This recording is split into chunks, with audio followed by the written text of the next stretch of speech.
to introduce somebody who I dearly admire, and I ran into her a couple of weeks ago at the Parliament of World Religions, and I said, Jane, you've got to come here because we're exactly doing the same thing in St. Louis. And she was like, really, I'd love to come. So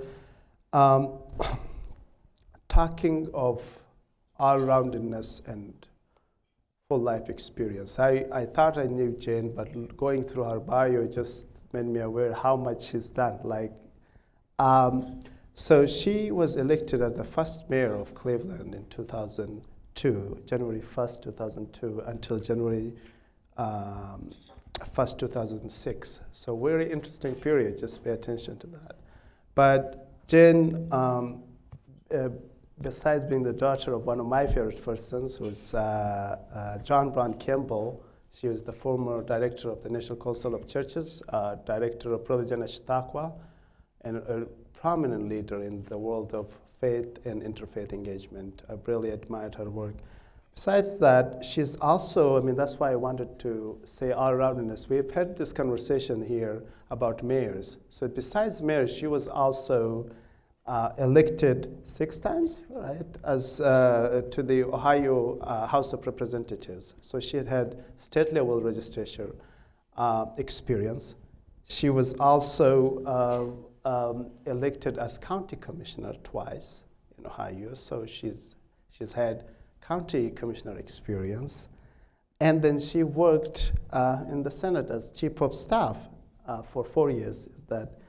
And served at the national level. So you have a person who has basically city level, county level elected, state level, and national experience, and has really engaged on these issues. And so I think she really has that exposure.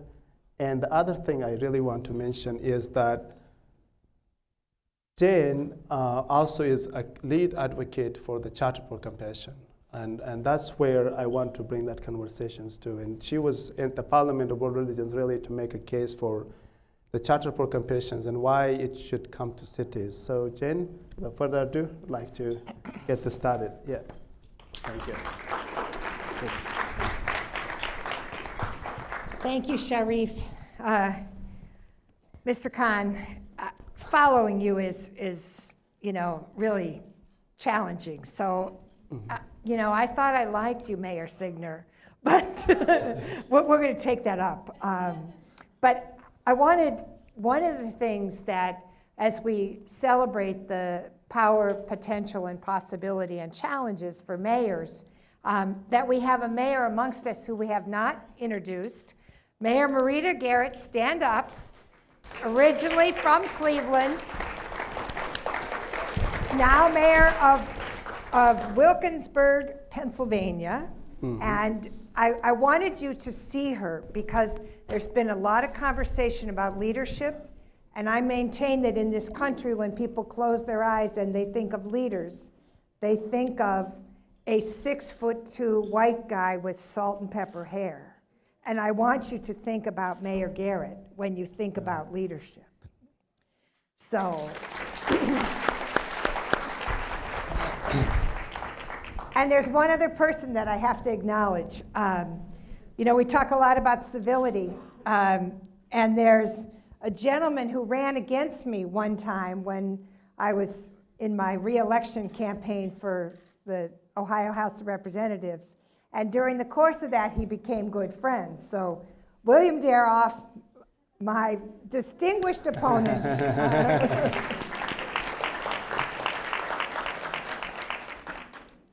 all right, let me just tell you about the Charter for Compassion, because I want you to think about it as a potential and a possibility for partnership and for tools. The story of the Charter for Compassion is really a fascinating story. There's a woman named Karen Armstrong who is a distinguished scholar in religious matters. And she has written a number of books with audacious titles like The History of God. And she won the TED Prize in 2008. And the TED Prize is sort of awarded by a group of entrepreneurs, very secular, and she won the TED Prize. With the TED Prize, you get to make a wish of what do you wish for the world. And they give you $100,000. So in 2008, she said, what I wish for the world is that we would develop a charter of compassion. Because in my work, I have learned that the core of every religion is the golden rule. However it's stated, however it's done, fundamentally, that is it. I want that charter developed. For an entire year, a group of people from around the world of every faith, the Buddhists, the Baha'is, the Jews, the Muslims, the Christians, the Catholics, all the different versions of Christians, sat and negotiated from all these different countries to come up with a charter that people could sign. And in 2009, they presented that charter. And I'm going to read it to you very quickly, just because I think it's important that you understand and hear it, because it is the words that touch, as Sharif says, what touches the heart. The principle of compassion lies at the heart of all religious, ethical, and spiritual traditions, calling us always to treat all others as we wish to be treated ourselves. Compassion impels us to work tirelessly to alleviate the suffering of our fellow creatures, to dethrone ourselves from the center of our world, and to put another there, and to honor the inviolable sanctity of every single human being, treating everybody, without exception, with absolute justice, equity, and respect. It is also necessary in both public and private life to refrain consistently and emphatically from inflicting pain, to act or speak violently out of spite, chauvinism, or self-interest, to impoverish, exploit, or deny basic rights to anybody, and to incite hatred by denigrating others, even our enemies, is a denial of our common humanity. We acknowledge that we have failed to live compassionately, and that some have even increased the sum of human misery in the name of religion. We therefore call on all men and women to restore compassion to the center of morality and religion, to return to the ancient principle that any interpretation of Scripture that breeds violence, hatred, or disdain is illegitimate, to ensure that youth are given accurate and respectful information about other traditions, religions, and cultures, to encourage a positive appreciation of cultural and religious diversity, to cultivate an informed empathy with the suffering of all human beings, even those regarded as enemies. We urgently need to make compassion a clear, luminous, and dynamic force in our polarized world. Rooted in a principled determination to transcend selfishness, compassion can break down political, dogmatic, ideological, and religious boundaries. Born of our deep interdependence, compassion is essential to human relationships and to a fulfilled humanity. It is the path to enlightenment and indispensable to the creation of a just economy and a peaceful global community. Now, my friends, it's a great document. Having a document is not the rest of the story. And so what the Charter has been doing, really on a whim and a prayer and taking an idea, is encouraging people to sign on to the Charter. And there is now something called the Compassionate Cities Initiative that was developed in 2010. And we now have 50 countries, cities have formally adopted the Charter of Compassion as an organizing document. And 70 cities have actually taken it through the process, adopted it by their city council or whatever they have similar bodies, and then designed, each in their own way, to what does it mean to be a compassionate city in that city. For example, Botswana has now decided they want to be a compassionate country. And so they have taken on the provision of access to medical care for the youngest child as their sort of measure of compassion. In Atlanta, they took it on and developed a series of ongoing living room conversations. Visit with someone who's not got your same background. Ask the questions you've always wanted to know. Learn them, meet them, share a meal. Fayetteville, Arkansas is doing something similar. Lexington, Kentucky has now a Facebook where they decided that they were going to have people engage in what they called in Atlanta compassion games. So for 2 weeks, everyone who was participating was supposed to do a random act of kindness, just randomly, and see how things changed. What would it mean to have a compassionate city? So the point being, I'm not going to tell you all 700 or 400 cities that are going on. Ideas, it's an idea. And as we develop a real focus on how are we going to overcome extremism, the ultimate power over hate is love. And the Charter for Compassion is an organized way to create a network that is diverse, that is engaged, and I would invite all of you to participate and be part of this worldwide adventure of trying to really create something that is strongest based on who we are and what we've done. So Sharif and I had this whole plan, and he has a million questions about what it was like to be mayor of Cleveland. Remember, I got elected in 2001, and the way we do elections in Cleveland, we do what they call a jungle primary. Everybody runs, top two run off. The primary was the 3rd of October, 2001. Imagine what that election was like, and imagine what my first years were. So, on to the conversation. Thanks.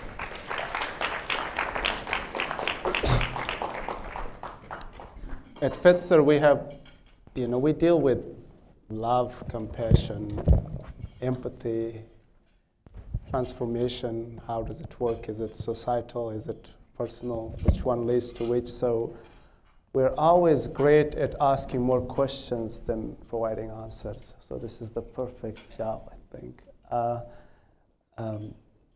One of the initial, just hearing about the Charter for Compassion, I know I mentioned briefly, John Brown Campbell, your mother. She's really one of the champions besides Karen Armstrong for the Charter for Compassion. But I'm curious, how did you get involved with it?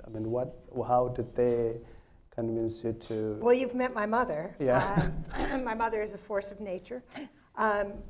And actually, it was interesting because I feel moderately responsible for them moving into the cities area because they had this, they spent forever writing this document with all these people around the world. And I said, okay, so what are you going to do with it? Well, we're going to get people to adopt it. And I said, and what will that mean? How will you make it happen?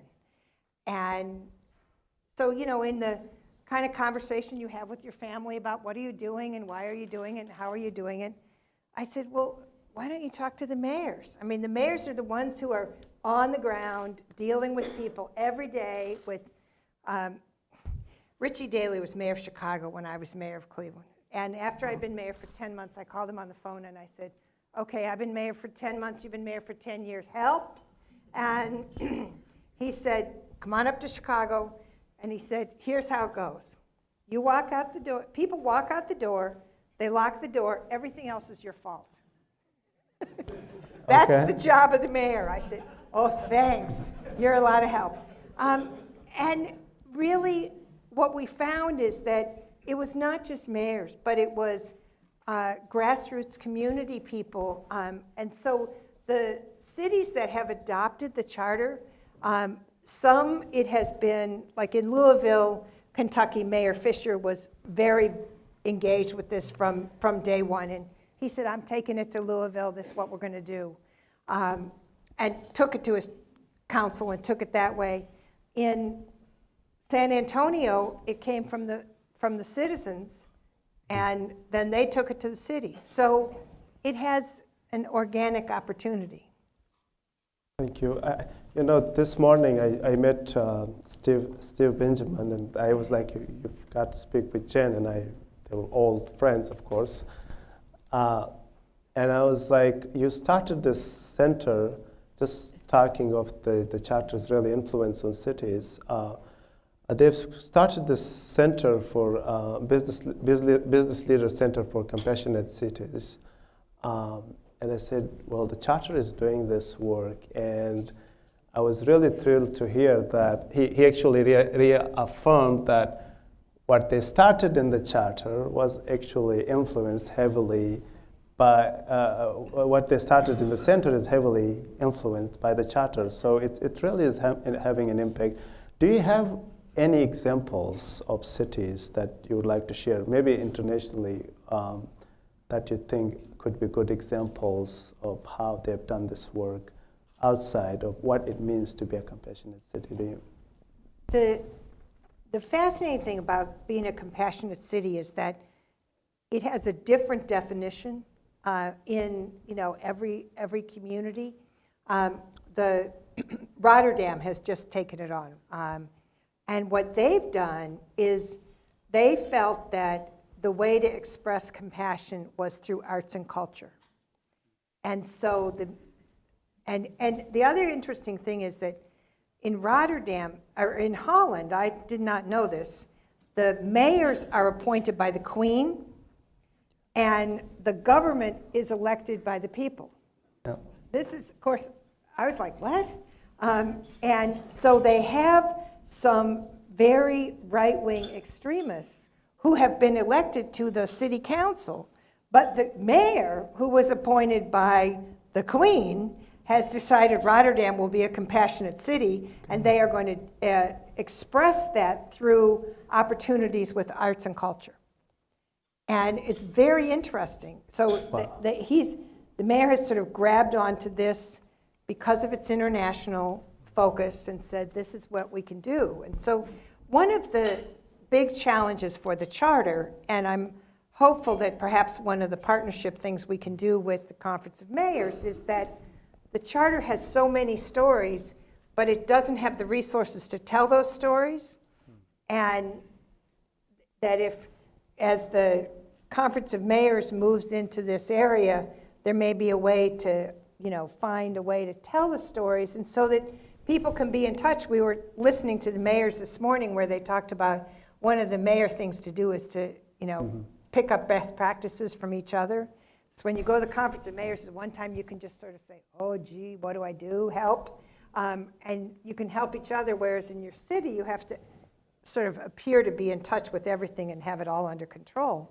So if we could get those stories told, it would be a really beneficial.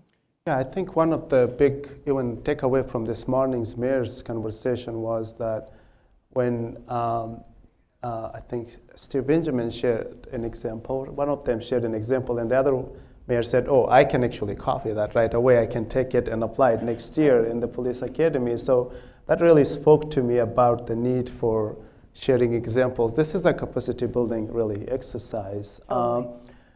Now, I want to change this conversation a little bit. And as I'm doing this, I want everybody to really think about the questions. Here, we're not just trying to give you answers, but I think these questions are also very important for the conversation that we are having. And I'm purposefully putting those conversations so not to just, Mayor Jen, to ask you to provide all the answers, but also for us to keep thinking about it. And towards the end, hopefully I'll provide some time, so if anybody has a question, I would very welcome anybody to ask that question. But I want to start with when you were elected.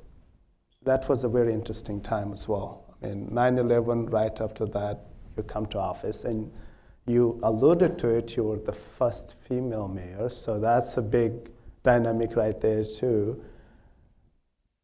In terms of this topic, which is the topic of how do we deal with issues of extremism, how is it different now?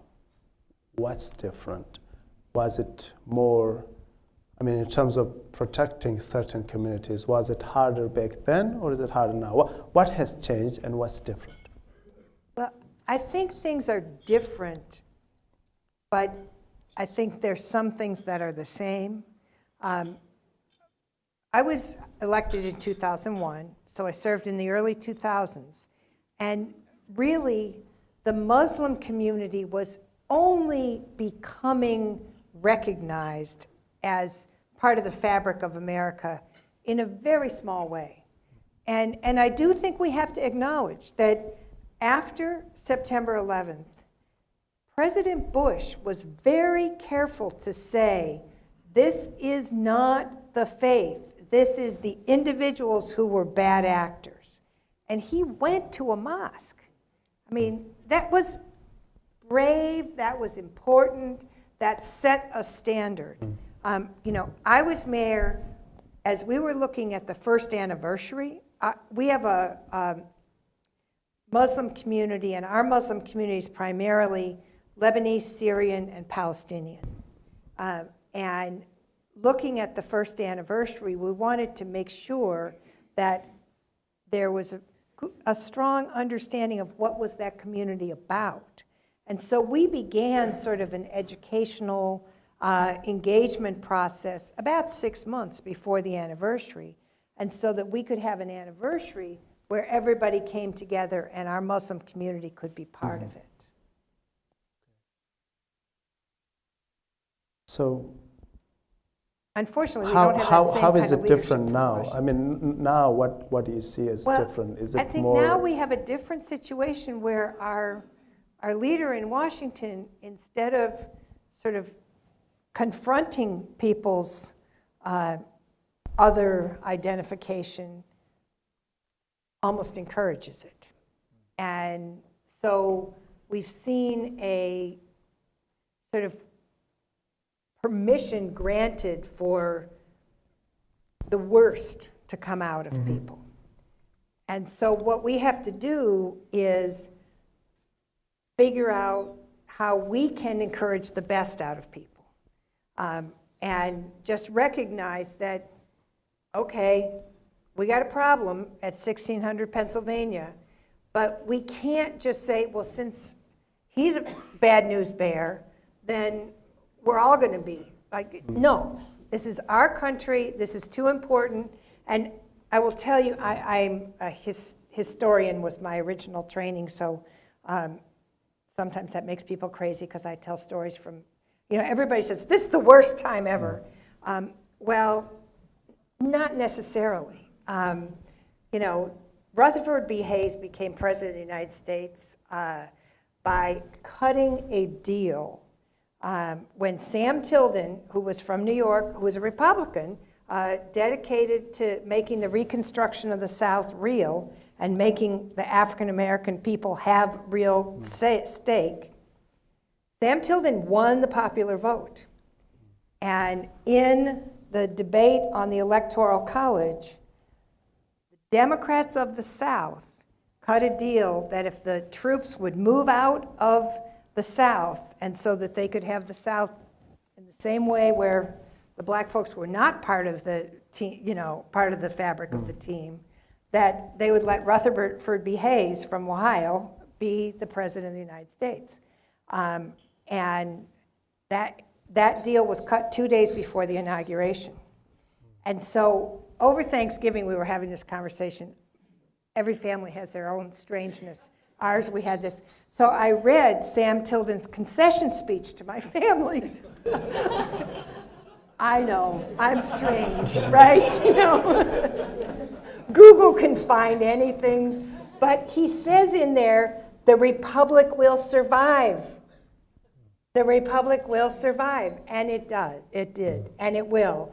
But it only will because we work at it.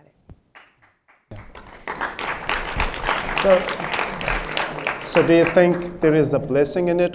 Mayor Jorge was really optimistic, saying, and you alluded to this, you said, after 9/11, nobody knew about the Muslim faith, and we wanted to make sure that it's not just the only image that they get. Right now, do you think because people are engaged in this conversation that there would be something positive that would come out of it? Well, I'm determined to make that happen. Look at Mr. Khan, 238th speech.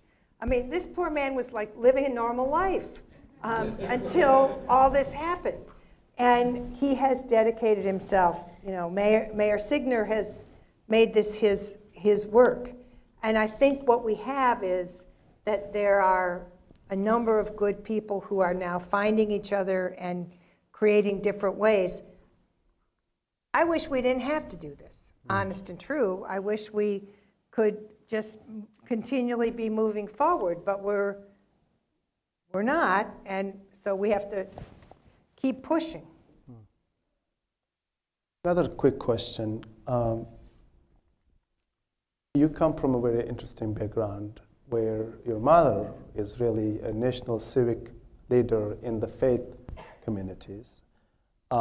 This morning, Mayor Jorge really spoke about preparedness, partnership at the community level. How can cities partner better with civic organizations, especially faith-based organizations, and what can you offer in terms of your experience from both in your family but also being a mayor? What can they do better in terms of building those partnerships and creating that capacity for preparedness? Well, let me just tell you, when I was mayor, I had a faith advisory group that met every 2 months. And it was, all faiths, and they came down to the cabinet room, and everybody knew it was confidential. It was just and they talked about what was important to them. I talked about what we were doing. We shared information. Out of that, we added a number of police chaplains. And in Cleveland, the police chaplaincy is an honorary position. We don't pay them, but they have a uniform and a pager. And there were a couple times where that was so important. We had a situation where there was an individual shooter who took the business school hostage at Case Western Reserve University. And he shot the first person he saw, who was the only African-American MBA student. And it was an 11-hour standoff. It was really a nightmare. The SWAT team was able to get the body out and take it over to the hospital, and I had to go over to the hospital to do the family notification. This is the real joys of being mayor. And I found out that he was a Church of God in Christ. And, there was this nun there who was lovely, but she was not really with the program. And I knew that one of my police chaplains was a Church of God in Christ bishop. And so I said to the cop who was there, I said, go get Bishop Ellis right now. And in 5 minutes, Bishop Ellis was at the hospital. And so this grieving family was met by someone who was from their faith and understood what they wanted and where they were. And those police, and I think it was somebody this morning, probably Mayor Benjamin, said the relationships are not formed at times of crisis. They're called upon at times of crisis. And they get stronger from engaging in crisis, but if we hadn't had that relationship, I wouldn't have been able to call him. Similarly, a couple years later, we had a situation where there was police use of force incident where a young African-American male was killed. And it had a risk of being very volatile. And I called a different one of my chaplains. And I said, Reverend, we need to have a meeting at your church. And he said, absolutely.